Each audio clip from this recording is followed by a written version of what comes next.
Euzubillahimineşşeytanirracim. Bismillahirrahmanirrahim. Elhamdülillahi Rabbil alemin ve l'akibatu lil muttaqin. Ve salatu ve selamu ala seyyidina ve nebiyyina Muhammedin ve ala alihi ve sahabatihi ecmaîn. Esselamu aleyküm ve rahmetullahi ve berekatuhu. Barşamızga, barşa musulmanlardan meyram bolgan Cuma günü kutlu bolsun. Bu Cuma günü her Cuma'da aytamiz, musulmanlardan meyramı Haccul Masakin. Peygamberimiz aytadi. Cuma günü sonday kun kunderдің сайыды ол. Неге? Себебі Cuma күні барлық мұсылмандардың мейрамы. Cuma күні бір сағат жасырылған, кімде-кім ол Cuma күні сол сағатқа істеп жатқан ибадаттары тура келіп қалатын болса, Аллах Тағала оның істеген дуасының барлығын қабыл қылады деген хадис бар Пайғамбарымыз саллаллаху. Тағы Cuma күні Адам алейхиссаламды Аллах Тағала жаратқан, Cuma күні Аллах Тағала Адам алейхиссаламды жәннатқа кіргізген, Cuma күні жәннаттан шығарып жерге түсірген, Cuma күні Аллах Тағала жерді жаратқан, Cuma күні аспан мен жердің арасындағы барлық нәрсе Аллах Тағаладан қорқып, Аллах Тағалаға тәуба айтып тұрар екен. Неге? Егер Cuma күні аптаның Cuma күні дұрыс өтетін болса, тыныштық болатын болса, Cuma'ның осы аптаның қалған күндерінің барлығы тыныштық амандық болады деп. Неге? Қияметтің басталып кетуі де осы Cuma күнде болғандығы үшін барлық нәрсе Аллах Тағала тасбих айтып, Аллах Тағаладан басқа күндерге қарағанда қаттырақ қорқып тұратын күн Cuma күні екен да. Сол үшін де Cuma күні мұсылмандардың өстіп жиналып, аптасына бір рет бас қосып оқылатын намаз бар, пешін намазының орнына. Негізі пешін намаз парыз еді, Аллах Тағала соның орнына Cuma намазын қойып қойды. Неге? Бүкіл мұсылмандар бас қосып Cuma күні бір апта бойы бір-бірін көрмеген адамдар осы Cuma күні бір-бірін көрсін. Діни мәселелері болатын болса, имамдарынан естіп, осы бір апталық өздерінде жоспарларын алсын. Қайсы нәрсе дұрыс, қайсы нәрсе бұрыс екендігін осы уағыздардан түсініп алсын. Сол үшін осы Cuma күнінде Пайғамбарымыз саллаллаху алейхи Cuma күнге келу турасында хадистерде өте көп. Соларды әр жұма айтамыз, осы Жұмаға ерте келу мәселесі. Неге? Ерте келген адам мешітке келіп Пайғамбарымыз саллаллаху алейхи хадистері бар. Қайсы бір адам ниет қылып жақсылап дәретін алып мешітке қарай шығатын болса, ол әрбір басқан қадамына, оң аяғына сауап жазылса, басқан, сол аяғына істеген қателердің барлығы түседі дейді. Мешітке келіп, қайсы бір адам отыратын болса, намазды күтіп, ол намаз оқып жатқан адамның сауабына ие болады дейді. Қашан имаммен намазды оқып болып шығатын болса, сол шыққанға дейін шарты мешітке кірген кезде дүниеви артық сөздерді айтып отырмастан, дәреті бұзылмастан отыратын болса, сол сауапқа ие болады дейді. Солардың қатарында Cuma күнінде кімде-кім ерте келгендерде дәретпен отыратын болса, Cuma'ны оқып жатыр деген сауапқа ие бола берер. Соны білуіміз керек. Тағы Cuma намазын кімде-кім себепсіз қалдыратын болса, ол қалаған дінге кете берсін деген Пайғамбарымыз саллаллаху алейхи хадистері бар.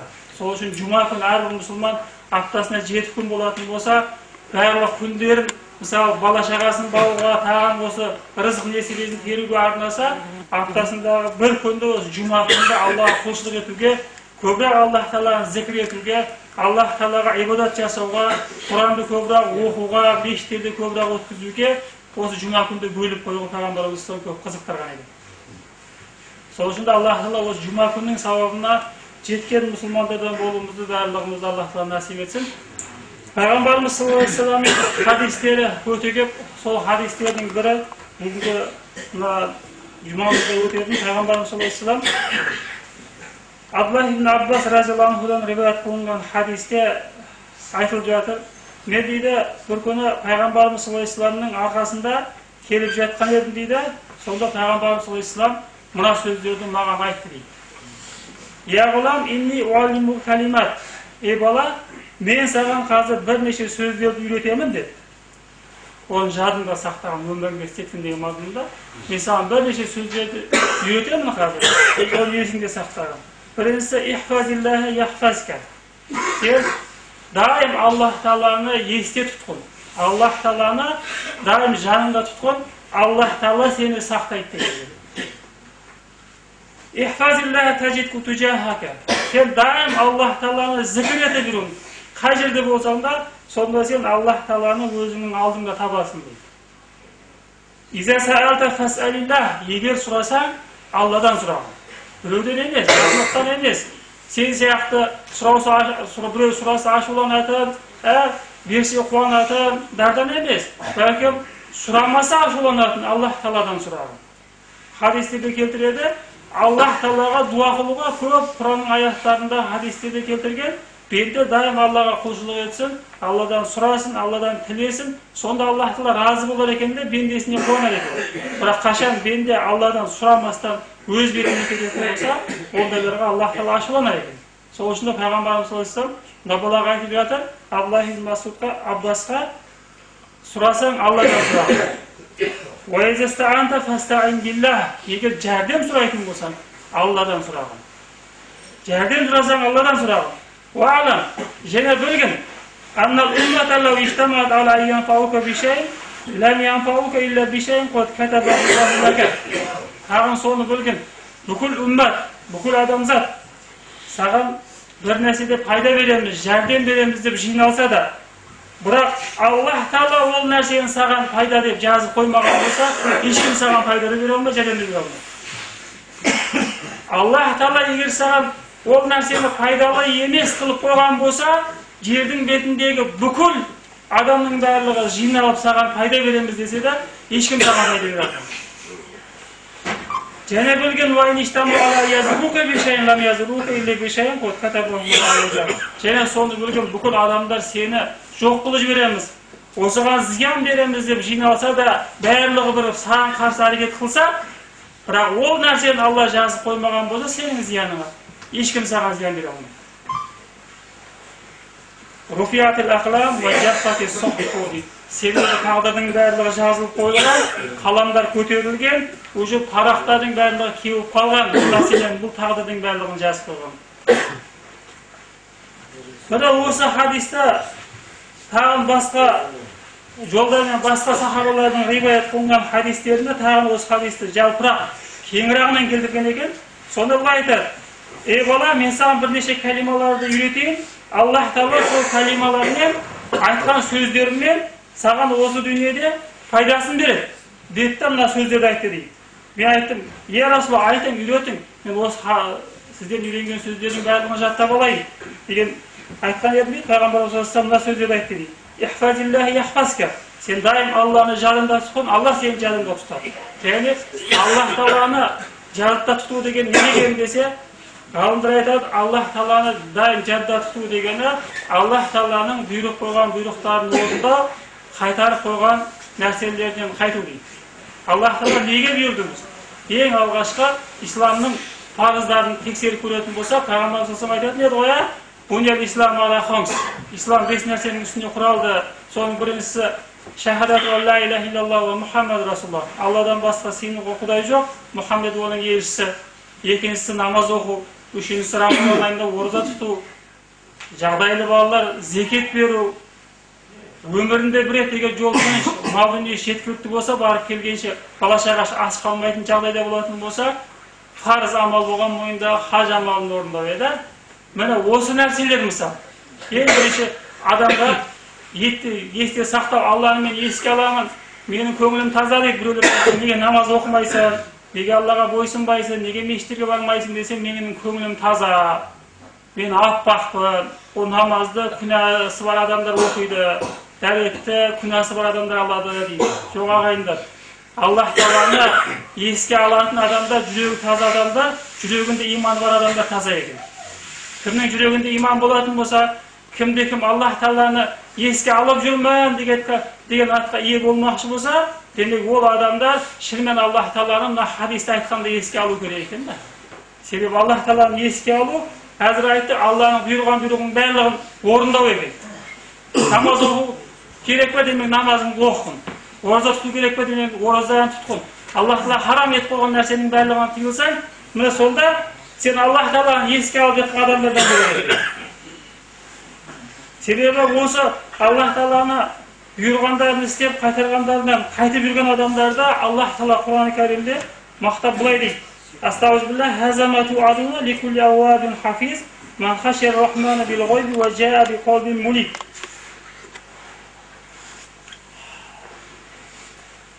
Tағы да осы Аллах Тағаланы еске алдым. Мен Аллах Тағаланы зікір етіп жүрмін. Енді Аллах Тағала мені сақтайды деген атқа ие болатын адам, бойында ең бірінші міндет болатын нәрселердің бірі ол намазды сақтау дейді. 5 уақыт намаз болатын болса, сол 5 уақыт намазды толығымен орындау. Кейбір адамдар болады, аптасына жұма күні ғана жұмаға келеді да, басқа намаздардың бәрін оқымайды. Кейбір адамдар Рамазан айына тек тарап намаздарын оқиды да, басқа намаздарды оқымайды. Кейбір адамдар бар, тек жылына ай күндері ғана мешітте пайда болады да, басқа уақыттар намаз оқымайды. Сондай адамдарға Аллах Тағала айтып жатыр, намазды ва хафизу ала салавати ва салату вуста. Намаздарға барлық намаздарды орындаңдар, сақтаңдар намазды. Уақыттарынан өткізіп қоймаңдар. Біреулер айтады, мен бамдатпен ғана құптанды ғана оқи аламын, қалған намаздарды оқи алмаймын. Біреулер айтады, мен асыр намазында жұмыс уақытында боламын да, намаздарым болмай қалады.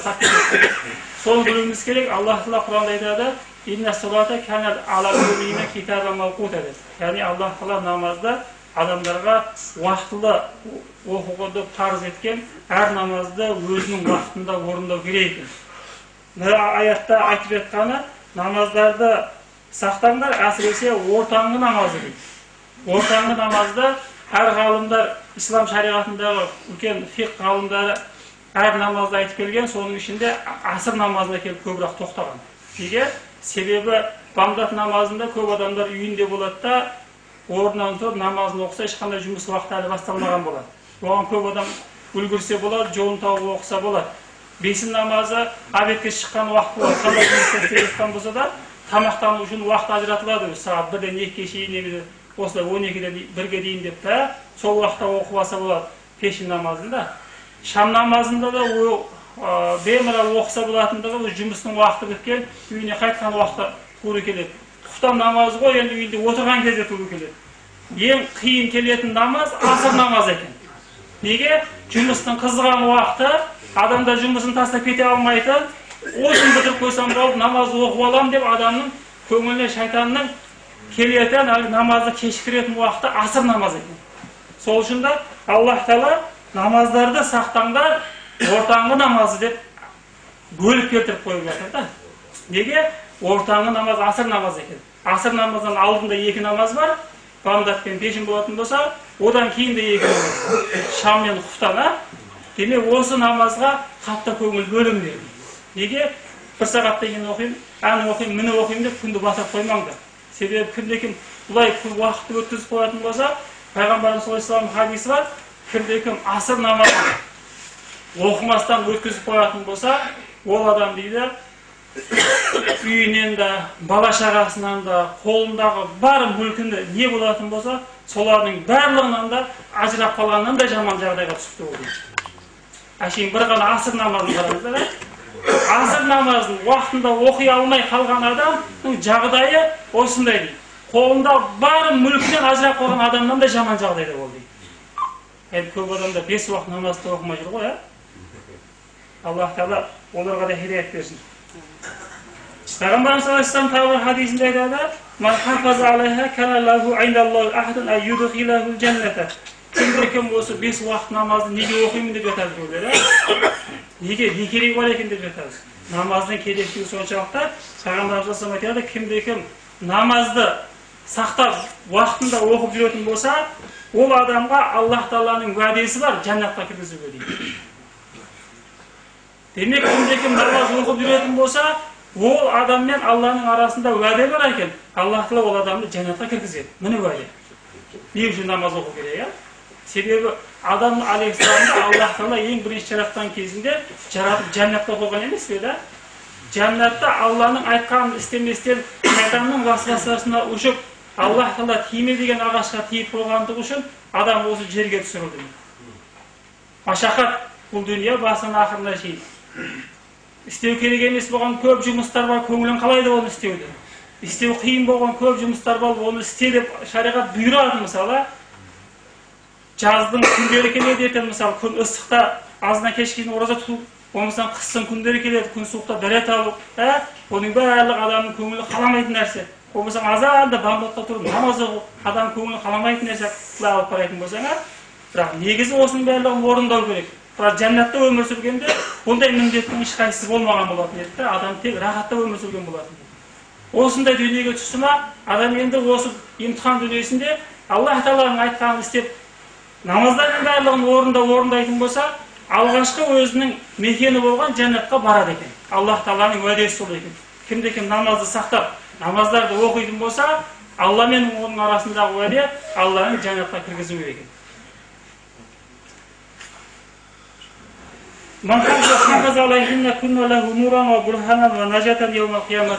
Тағы да бір хадисінде Пайғамбарымыз айтады, кімде-кім намаздардың барлығын уақытында оқып, ешқайсысын қаза қылмастан, барлығы нәрседен ең алғашқы намазды бірінші орынға қойып, одан кейін бар басқа жұмыстарын істеп, намаздар сақтап жүретін болса, ол намаздары ол адамға нұр болады.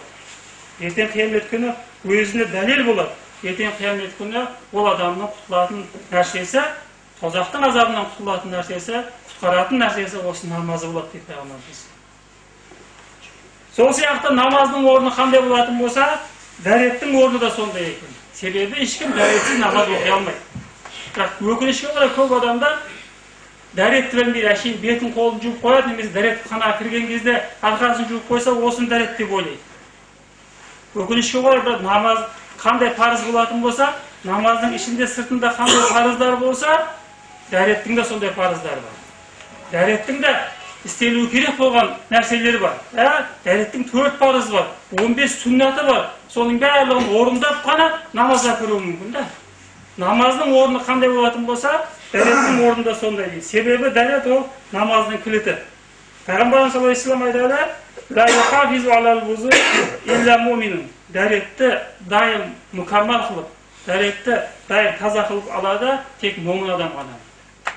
Енді жүрегінде иманы жоқ адам болса, намазды оқып жүргендігін, әшейін адамдар көрсін деп қана оқитын болса, біреуден ұялғандығы үшін баратын болса, жаназа намаздарында мысалы, мүлде намаз оқымайтын адамдар да жиналып қалады да, жаназаға тұрады, бірақ ол өкінішке орай дәреттің парызы не, ешқайсысын білмейді, тұрып аласыздар. Бірақ кімде-кім дәретсіз намазға тұратын болса, ол Аллах Тағаланы мазақ қылып тұрғандай болар екен да. Әшейін біліп тұр, дәретсіз намазды оқитын болса, күфірдің дәрежесінен шығып кетер екен адам. Неге? Алланы сен мазақтап тұрғанмен тең болар екенсің да. Намазға келдің ба, дәретті дұрыс алуың керек. Жүрегінде иманы бар адам ғана дәретті сақтайды дейді, дәретті алады дейді. Болмаса ешкім көріп тұрған жоқ, мен дәрет алып келдім деп кіріп кете беруің мүмкін да. Ешкім көріп тұрған жоқ. Сен ішіңдегі иманың сені басқармаса, ешкім басқара алмайды екен да. وَمِمَا يُمَرُ بِحِفْزِ الْإِيمَانِ. Тағы адам Аллах Тағаланы бағана хадисте айтып өттік қой, сен дайым Алланы сақтап жүрсең, есіңді сақтап жүрсең, Аллах Тағала сені сақтайды деді. Аллах Тағала бізді сақтау үшін біз не істеуіміз керек десе, және біз істеуіміз керек болған нәрсе уәделерімізді тұру. Егер де біреу серт беретін болса, мынандай жұмысты істеймін, Құдай қаласа мен көктемнен намаз оқимын деп көп адамдар осыға уәде береді мысалы. Намазды оқымайсың ба десе, мына көктемнен оқимын. Егер жазда айтатын болсаң, қыс басталса жұмыстар тоқтайды, сол кезде бастаймын деп қояды. Сөз кетті ма, осы сөзге де жауап беру важib екен. Кімде-кім бір нәрсе мынандай істеймін деді ма, соны істеу міндет екен. Алланың алдындағы, оның мойнындағы міндет екен. Себебі Аллах Тағала Құранда айтады, Майда сүресінің 89 аятында: "Уахфазу айманакум." Серттеріңді сақтаңдар. Кім қандай уәде берді, соны сақтасын. Енді сақтамайтын болса, оған жауап береді екен. Фаиннал аймана яқау наса фиха. Себебі бұндай сөз беруді адамдардың көбінде ұшырасатын нәрсе дейді. Адамдардың көп осы нәрсені айтып қояды да, қалып кететін нәрсе осы. Сол үшін да осыны кімде-кім сақтамаса, мен Алланы сақтап жүрмін, Алланы еске сақтап жүрмін, енді Алла да мені сақтайды деген хадиске тура келмейді екен. Тағы біздің міндетіміз не екен? Аллах Тағаланың бізге беріп қойған мына басты және ішкі мүшелерімізді, қарындағы нәрселердің барлығын сақтау дейді. Себебі Пайғамбарымыз саллаллаху алейхи ва саллям бір хадисте айтады дейді: "Ал-истихяу миналлахи хаққал хаяи ан тахфазар раса ва ма ваа ва тахфазал батна ва ма хава" деген екен. Peygamberimiz sallallahu aleyhi ve sellem көп hadislerinde adamның ұятты болуына, ұялуына көп шақырып келген. Себебі иман бірнеше бөлікке бөлінеді, солардың бір бөлігі ұят деп те келген. Сонда сахабалар, я Расулалла, біз де ұяламыз деген екен да. Сонда Peygamberimiz sallallahu aleyhi ve sellem ұят деген нәрсе ондай емес. Ұят деген нәрсе Аллах Тағаладан шынымен ұялу. Аллах Тағаладан ұялу деген не деген десе, ол Аллах Тағала саған беріп қойған басты және оның ішіндегі нәрселерді сақтау. Және қарында оның ішіндегі нәрселердің барлығын сақтау, мен сол ұят деген екен. Енді бұл қалай түсінеміз бұл десе, басты және оның ішіндегі нәрселерді сақтау дегеніміз, ол баста не бар? Баста көз бар, баста құлақ бар, баста тіл бар. Міне осы нәрсенің барлығын харам нәрседен сақтау. Баста тұрыпты ғой көздің барлығы, харам нәрселердің харамы. Құлақ тұр ғой баста, ғибаттарды, өтірік сөздерді, өсек сөздерді естіп, міне осы сенің сақтаған. Ауыздың ішіндегі тілді өтірік айтудан сақта, біреуге зиян беруден сақта, Алладан басқа біреуді мақтаудан сақта, Алладан басқа біреуге кеңдіріп жеуден сақта. Міне сонда сен Аллах Тағаладан шынымен ұялған болар екенсің. Енді мына қарынды және оның ішіндегі нәрсені сақтау дегені, ол қарынның ішінде не бар? Жүрек бар. Жүректе Аллах Тағалаға күнә болатын жұмыстарда қалдыра беруден сақта. Peygamber sallallahu aleyhi ve sellem hadis var ғой, адамның денесінде бір бөлек ет бар. Егер сол ет дұрыс болатын болса, адамның бүкіл денесі дұрыс болады. Егер де ол ет бұзылатын болса, адамның бүкіл денесі бұзылады. Ол жүрек деген екен да. Қашан адамның жүрегі шынымен Аллах Тағалаға бұйыратын болса, Аллах Тағаланың бұйырған жұмыстарын істейтін болса, бүкіл біздің денеміз қуыр болады екен да. Peygamberimiz sallallahu aleyhi ve sellem деген харам нәрседен жүрек сақтау екен. وَعَلَمُوا أَنَّ اللَّهَ يَعْلَمَ مَا فِي أَنفُسِكُمْ فَاحْذَرُوهُ. Мына Аллах Тағала Құран-ы Кәрімде сенің жүрегіңде не болып жатқанын білетіндігі турасында мына аятта айтып жатыр. Бақара сүресінің 235 аятында сендер біліңдер дейді. Аллах Тағала сендердің көңілдеріңде не болып жатқанын барлығын біледі. Сақ болыңдар дейді. Адам көп нәрсені ішінен ойлауы мүмкін. Мен бүйтемін, ананы андай қыламын, аны мындай қыламын деп ішінен жоспарсыз болуы мүмкін. Жүрегіне ішіңді айтпастан сендер ойламаңдар, о іштегінен жаман пиғылдарыңда ешкім білмей жатыр, ешкім көрмей жатыр деп. Оны көріп біліп тұрған Аллах бар. Аллах Тағала Құранда айтып жатыр, сендер біліңдер, сендердің көңілдеріңде не болып жатқанын Аллах Тағала біледі, сақ болыңдар дейді. وَقَدْ جَمَعَ اللَّهُ ذَلِكَ كُلَّهُ فِي قَوْلِهِ إِنَّ السَّمْعَ وَالْبَصَرَ وَالْفُؤَادَ كُلُّ أُولَٰئِكَ كَانَ عَنْهُ مَسْئُولًا. Аллах Тағала осы айтып жатқан сөздеріміздің барлығын бір аяттың ішінде жинап, бір түйінін айтып қойған екен. Расында мына құлақ, көз, жүрек бұлардың барлығынан ертең сұраласыңдар. Аллах Тағала бізге немат қылып беріп қойған осынша нәрсенің барлығына ертең Аллах Тағаланың алдында жауап бар. Құлақты неге жұмсадың? Уақытты неге өткіздің? Мысалы, жас уақытында азы көп адамдар намазға, осы Құран оқып үйренуге шақырсаң, мен жаспын қазір дейді да. Ертең үлкен болғаннан кейін айтсаң, қазір біздің құлақ жақсы естиді, көз жақсы көрмейді, басымыз жақсы жаттап қала алмаймын. Бүгін жаттаған нәрсемді ертең есен шығарып қоямын дейді. Енді осындай мүшелерді Аллах Тағала саған берді ма, ертең қияметте жауап бересің сол. Неге? Жас кезіңде ол нәрсенің барлығы жақсы істейтін еді. Құлақ оқып білмесең де 5-10 рет оқысаң жаттап алатын еді. Неге? Пайғамбарымыз саллаллаху алейхи ва саллям дәуірінде кім айтады болса, сахабалардың барлығы оқуды жазуды білді деп. Пайғамбарымыз саллаллаху алейхи ва саллямның өзі де оқуды білген емес, 40 жасына шейін жазуды да білген емес. Бірақ Аллах Тағаланың періштесі Жибрил алейхиссалам оған айтып кеткен нәрсені құлақтай үлкен немат бар екен, соны жаттап алды. Құранды, дінді үйрену үшін ағайындар, сол арабтың тілін мықты біліп, немесе арабтың жазуын мықты оқитын болу шарт емес екен. Уақытым жоқ, мысалы, сенде қабілетің басқа қабылдамайды, бірақ құлақ деген үлкен немат бар екен, естіп та ғалым болса болар екен да. Себебі көп сахабалар осындай мешітте Пайғамбарымыз саллаллаху алейхи ва саллям уағыз айтқан кезінде естіп жүреді. Барлығы жазу білмейтін еді көбісі да. Сол есіткенін арадан 50 жыл өтсе де, 60 жыл өтсе де халыққа айтып отыратын. Пайғамбарымыз саллаллаху алейхи ва саллям пәлен жерде мынандай деп айтқан еді, мынандай деп көп нәрселердің мәселелерін шешімін айтатын еді да. Сол үшін де біздің құлағымыз естіп тұр ма, айтып жатқан нәрсені жаза алмасақ та естіп жаттап алып, соны амал етсек те үлкен сауапқа ие болар екен да. Егер біз осы құлақты жақсы орынға істетпесек, істетпегеніміз үшін жауап берер екенбіз. Аятта айтып жатыр Аллах Тағала. немесе көзді орнында істетпесек, жаман нәрселер, харам нәрселерді көретін болсақ, біреудің аураттарына қарайтын болсақ ол көзбен, онда оған да жауап береді. Жүректі де Аллахтың өзіне ғана құлшылық етуге жұмсамастан, басқа нәрселерден қорқып, басқа нәрселерге жұмсайтын болса, оған да жауап береді. Себебі тавхид деген нәрсе бар, иманда. Ол тавхид деген нәрсе Аллах Тағалаға сену деген.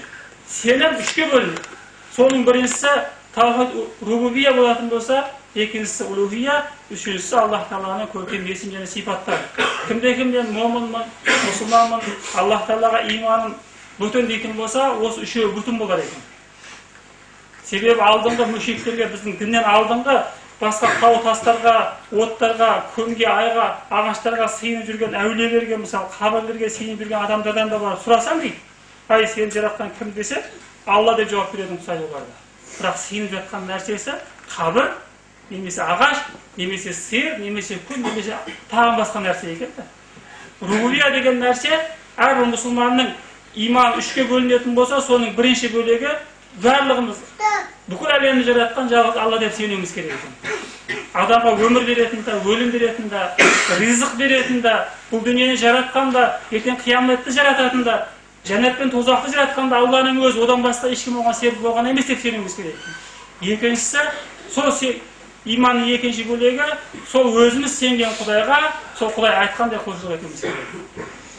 Осы иманның екінші бөлігінде адамдар ажырап кететін ұқсайды. Бірінші бөлігінде біз барып христиандардан сұрасақ та Құдай бар дейді олар. Болмаса еврейлерден сұрасақ та олар Құдай бар деп Құдайға сыйынады, Құдай дейді олар да. Болмаса буддистерден сұрасаңдар да Құдай бар дейді. Кімден сұрасаңдар да Құдай бар дейді.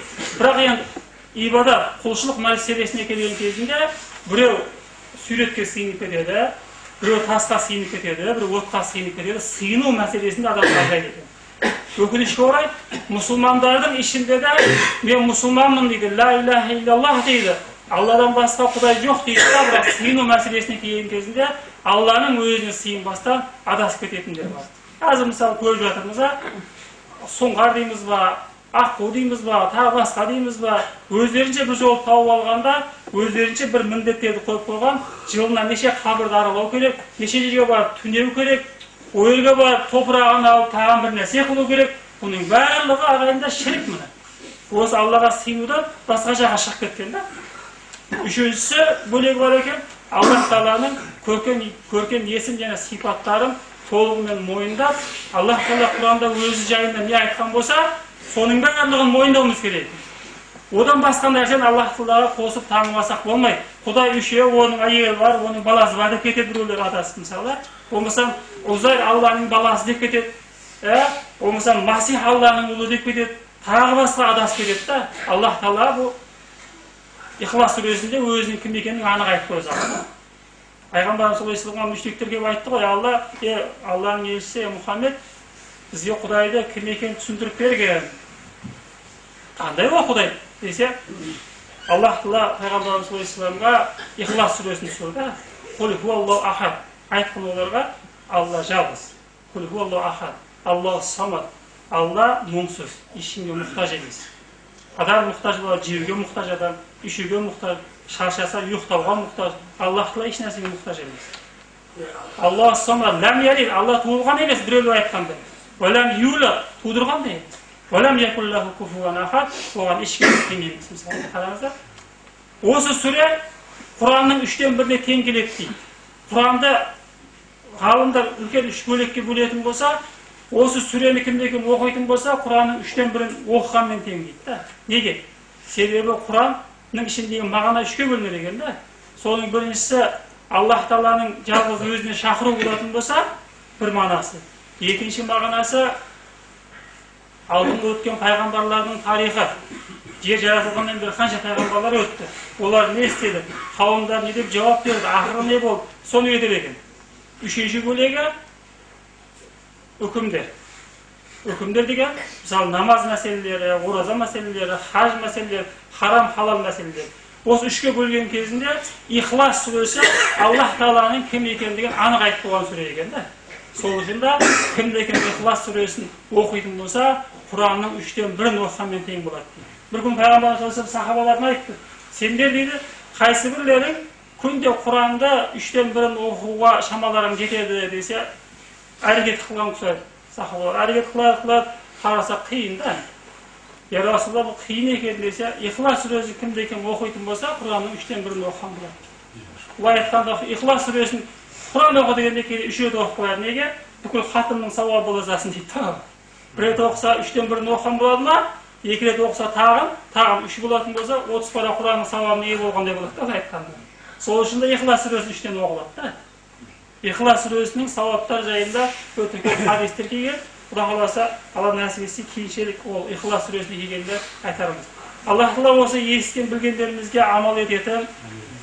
Бана хадисте айтқандай Аллах Тағаланы дайым есінде сақтап, Аллах Тағаланың бұйырғандарын істеп қайтарғаннан қайтып, Алланың өзі оны қорғанына алған бенделерден болуымызды Аллах Тағала нәсіп етсін. Ахиру дағана, алхамдулиллахи раббил аламин. Рахмет, я архамар рахим.